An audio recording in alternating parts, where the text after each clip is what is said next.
If you were to ask people to define love, I think that a lot of the definitions that you would get would focus largely on the feelings of love.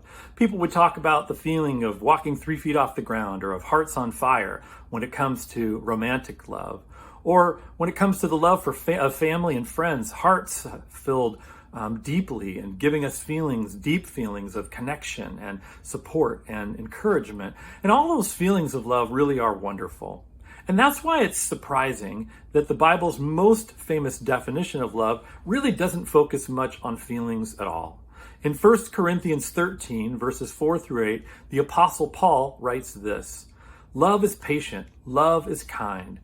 It does not envy, it does not boast, it is not proud, it does not dishonor others, it is not self-seeking, it is not easily angered, it keeps no record of wrongs. Love does not delight in what is evil, but rejoices in the truth. It always protects, always trusts, always hopes, always perseveres. Love never fails."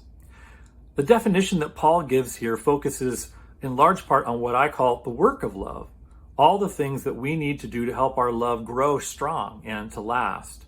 And I think the reason that Paul doesn't spend a lot of time on feelings here is that generally the feelings are the easy part for us. They come kind of naturally. And unfortunately, because of that, I think a lot of times early in relationships, we ride on those feelings. And maybe later in those relationships, we coast on those feelings rather than investing as deeply as we should sometimes in the work of love that will build a strong foundation for lasting love. And let's face it, feelings, as great as they are, just aren't enough. Even if someone has the strongest feelings in the world for us, if they are not patient with us, if they're not kind with us, if there's no trust there, then it's just not going to be enough. But the thing about the work of love is it's work.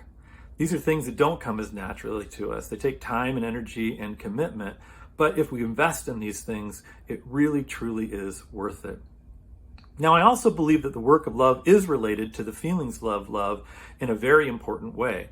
A lot of times, the feelings of love that we have, they do come naturally and flow forth from us in abundance for our spouse or our children or our friends. But then there are also those days when we look at them and we just think, I don't like you very much today. And it's in those times when the feelings are not as strong or maybe aren't there at all that I think the work of love is especially important, because I believe that if we commit ourselves to doing the work of love when those feelings aren't really very strong, if we just continue to treat the other people, our spouse, our friends, our children with love, that so often those feelings follow along pretty soon after that.